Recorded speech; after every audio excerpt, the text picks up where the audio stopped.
Olá, queridos alunos, aqui quem está falando é o professor Lucas. Mais um vídeo aí para vocês. Primeiro eu quero pedir desculpa pelos últimos vídeos que eu mandei, realmente eu mandei vídeos muito longos para vocês. E eu vou tentar hoje otimizar mais o tempo, mas é que normalmente, gente, a gente tem 4, 5 roteiros no bimestre, esse bimestre a gente só vai ter 3.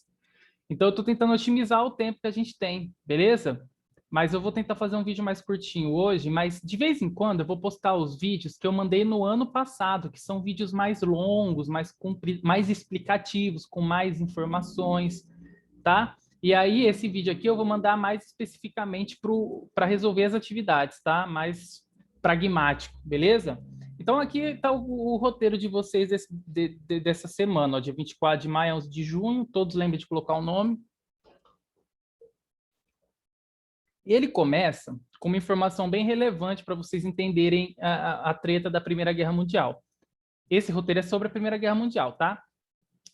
E ele fala sobre os países que se formaram na Europa tardiamente. Então, vamos lá, se o Brasil tem 1.500, tem como data de nascimento lá 1.500, quando ele foi descoberto, países muito importantes, como a Alemanha e a Itália, são de anos muito mais novos do que nós. Então, o Brasil tem 500 anos, ó, a Alemanha é de 1861. Se você for ver, ela tem 150 anos, 160. A Itália, a mesma coisa, 1861. Então, são países que não têm nem 200 anos, não tem nem a metade do que o Brasil tem. Vou mostrar para vocês aqui, ó, o mapa da Europa, para vocês darem uma olhada. Não, Lucas, cliquei no lugar errado. Por quê? Hoje, a gente sabe que a Europa tem lá os principais países dela, os países mais ricos, mais poderosos. Inclusive, se você for ver, a maior economia do mundo é a China, a segunda maior economia do mundo é os Estados Unidos, a terceira é a Alemanha. Né? Olha a Alemanha aqui, tá vendo? Agora, nem sempre foi assim. Né? E quando a Alemanha não existia na Europa, como é que era? Eu vou colocar mais atividades sobre isso e tal. Europa antes da Primeira Guerra. Então, antes da Primeira Guerra Mundial, a Europa não era essa Europa que a gente conhece. Eu vou pegar aqui. Abrir nova guia para vocês darem uma olhadinha. Ó, acho que não dá para eu dar mais um aqui. Então, ó, a Alemanha era bem maior do que ela é hoje. Tá vendo? A Alemanha foi a união de vários reinos que existia ali. Tinha o Império Austro-Húngaro, que hoje não existe mais, mas era um reino gigantesco que existia também, que era recém-formado, era um reino muito novo. E você tinha aqui a Itália também, que era a união de vários reinos, como Sicília, Nápoles, Florença, Roma, né? Eram vários reinos pequenininhos que tinha e eles se juntaram para formar a Itália. A mesma coisa a Alemanha, tinha lá vários reinos que se juntaram para formar a Alemanha. Eu já falei isso para vocês. Mas o que vai acontecer? Esses países, eles vão entrar, Alemanha, Áustria, Hungria e Itália, eles vão entrar tardiamente naquela treta de conquistar colônias da neocolonização. Lembra daquele imperialismo que eu falei para você, que eles pegavam os países pobres e iam lá explorar? Quando a Inglaterra e a França já estão arrebentando de explorar a África, a Ásia, a, a Itália estava se juntando ainda, né? A Alemanha estava se juntando. Quando elas se tornam grandes potências, elas pensam assim: poxa, agora é minha vez de ir lá explorar um pouquinho. Só que quando elas chegam para explorar, a Inglaterra e a França já estão lá dominando. Então, basicamente, a Primeira Guerra Mundial e a Segunda Guerra Mundial também, já que eu considero as duas uma guerra só, elas são guerras desses países que estão emergindo, que estão subindo, que estão crescendo, enriquecendo, contra os países que já eram os dois maiores, os dois mais ricos, que é a Inglaterra e a França, tá? Então, ó, aqui tem um texto sobre a deflagração da guerra, eu não vou ler não, porque é um texto um pouquinho grande, mas é só explicando os fatos, tá?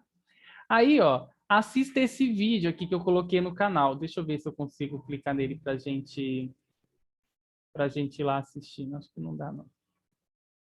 Mas eu acho que eu já coloquei para vocês esse copiar, vamos lá. Caraca, apertei o botão errado.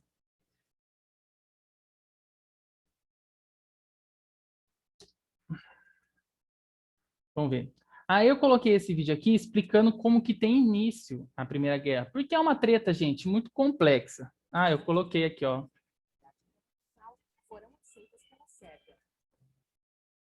Né? Depois vocês vão assistir esse vídeo, eu já coloquei ele no negócio de vocês. Então, se vocês entrarem no meu canal, vocês vão ver lá no playlist do 9º ano. É assim, eu vou explicar uma vez rapidão, mas o vídeo vai explicar e vocês vão resumir depois, passo a passo, como é que aconteceu.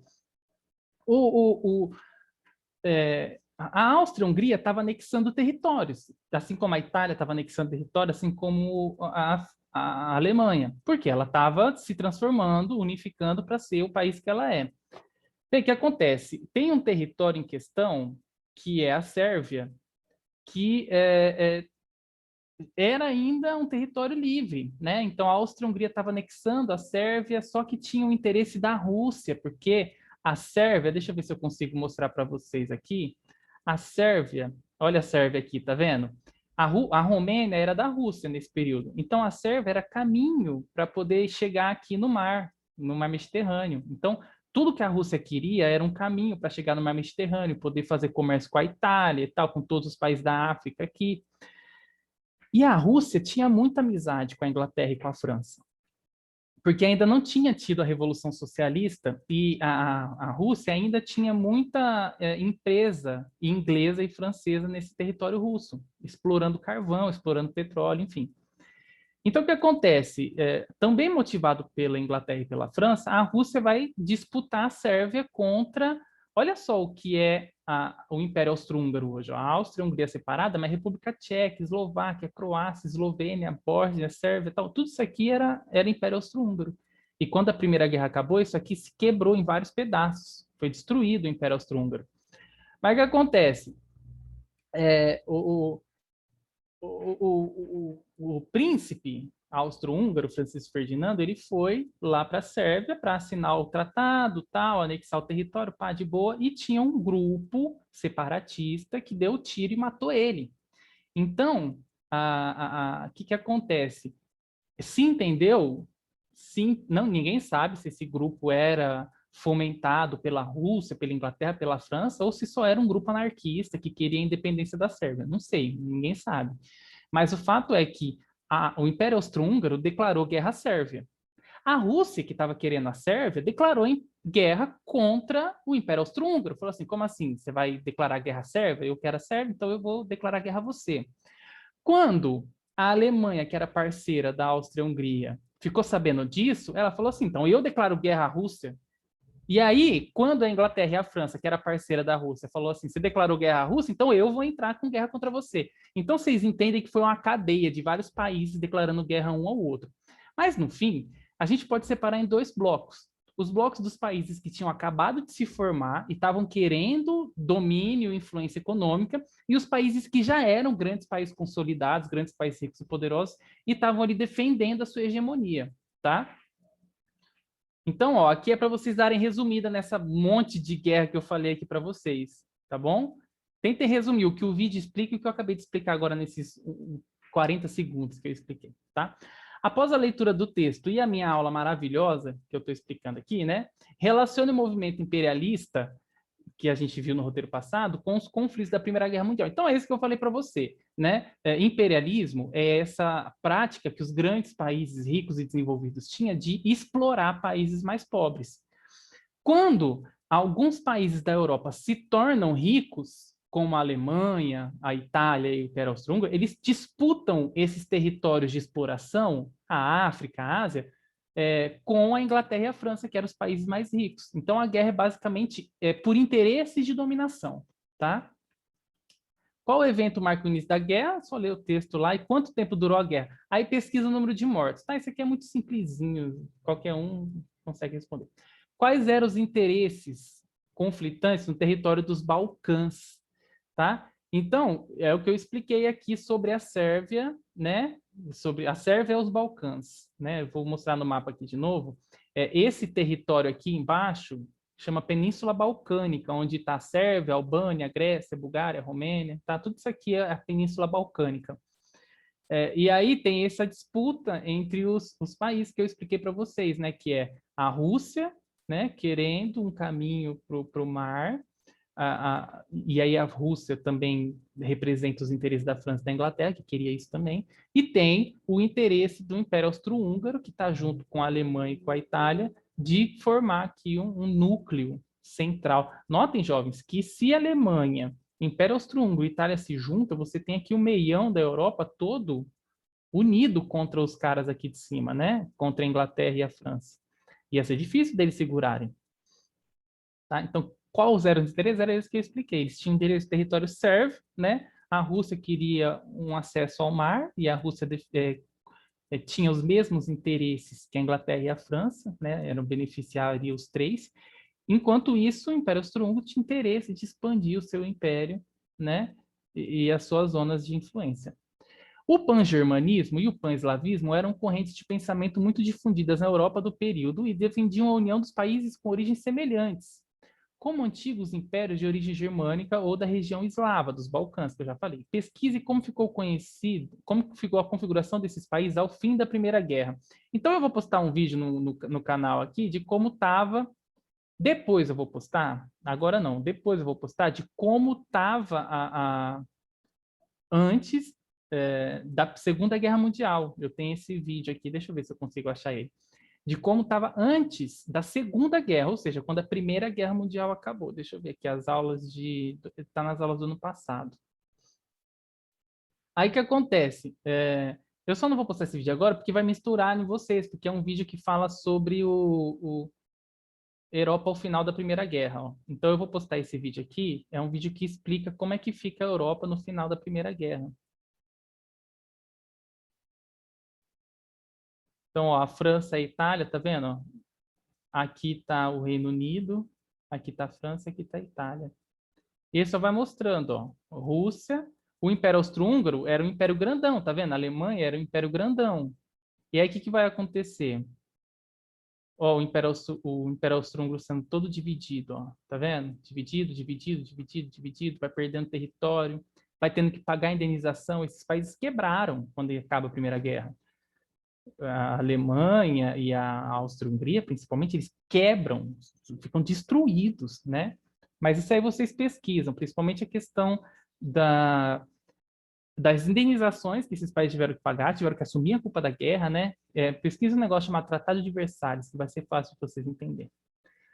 E aqui vem a atividade que vai valer mais pontos, jovens. Presta atenção nessa atividade, que ela é muito importante, ó.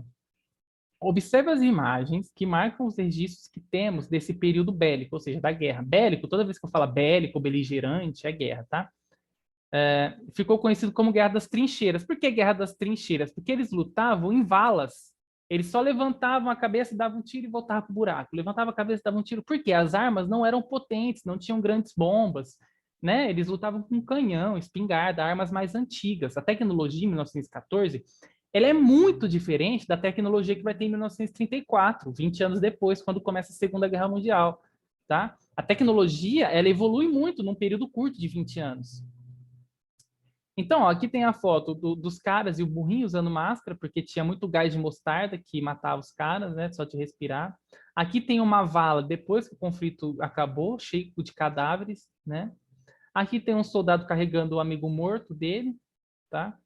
E aí, o que, que eu peço de atividade para vocês? É uma atividade de pelo menos 10 linhas, tá? Então, faça no verso da folha, faça em folha separada com o nome e número de série. Após discutirmos temas como a Revolução e a Guerra, estudados nos roteiros anteriores, produzam um manifesto, ou seja, uma carta, um texto, a sua opinião, tá? Eu quero que você escreva algo da sua opinião, tentando convencer a população a abdicar da guerra, ou seja, sair da guerra, e denunciar qual é o verdadeiro interesse econômico por trás das nações beligerantes, tá? As nações que estão lutando. Lembre-se de fazer info separada e identificação, pelo menos 10 linhas, isso aqui vai valer metade da pontuação. O que eu quero que vocês façam? Presta atenção. Jovens, a reflexão que eu quero que vocês tenham aqui é a seguinte. A Primeira Guerra Mundial ela aconteceu por motivos econômicos. Interesse em dominar território, em ter zona de influência, em ter de quem explorar. Será que vale a pena você sair da sua casa, da sua mãe, da sua filha, do seu irmão, da sua esposa, pegar uma arma e ganhar o direito de matar pessoas em nome do seu país, viajar para um país diferente do seu, Invadir um território que não é seu, dar um tiro num cara que você não conhece, que pode ser o pai de uma família, o irmão, o filho, um arrimo, como é que se diz antigamente, porque alguém, em algum lugar, quer explorar um território a mais e ganhar um dinheiro a mais? Será que vale a pena mesmo você lá abrir mão da sua liberdade e tal, para matar pessoas em nome de um país, em nome de uma nação? Gente, a guerra, ela só é justificada em um momento que não há mais outra opção de conversa. Quando não há diálogo, quando não há mais argumento, há guerra. Então, esse momento de guerra é um momento vergonhoso para o país, para o mundo, para a história do mundo. 10 milhões de pessoas morreram. Porque interesses financeiros, interesses econômicos manipularam os países, né? Os países manipularam por interesses econômicos, pessoas a morrer e a matar. E mesmo o cara que ia para a guerra e voltava vivo, ele voltava traumatizado. Porque ou ele tinha matado centenas de pessoas, ou ele tinha visto centenas de pessoas morrer do lado dele. Então a vida não acabava só para quem morria na guerra, a vida também acabava para quem não morria, para quem voltava e tinha que viver uma vida pacata depois de ver de ter tanto trauma, de tanta morte, de tanto sangue, de tanta destruição. Olha essa foto, gente. Essa foto para mim é mais impactante. Imagina você nesse lugar. E por quê? E por quê? Para as pessoas terem mais, para poder explorar a Ásia, para poder roubar o ouro e o diamante que tinha na África? Será que realmente vale a pena, jovens? Né? Então é isso que eu quero que vocês coloquem no texto de vocês, é denunciar quais são os verdadeiros interesses que a guerra tem e também de pedir para a população para abrir mão da guerra, tá bom? Então é só isso o roteiro de hoje, né? Viu que são aí 4 páginas muito simplesinhas, um textinho muito gostoso de fazer, né? Qualquer um consegue fazer fácil, sei que vocês são inteligentes, o professor Lucas é um professor muito gentil, muito amável, que passa atividade legal, tá bom? Estou muito feliz pela participação de vocês nas aulas, pelos questionamentos que vocês estão fazendo, pelo interesse em fazer, tá bom? Não desistam, continuem em casa, se protejam e até a semana que vem. Tchau!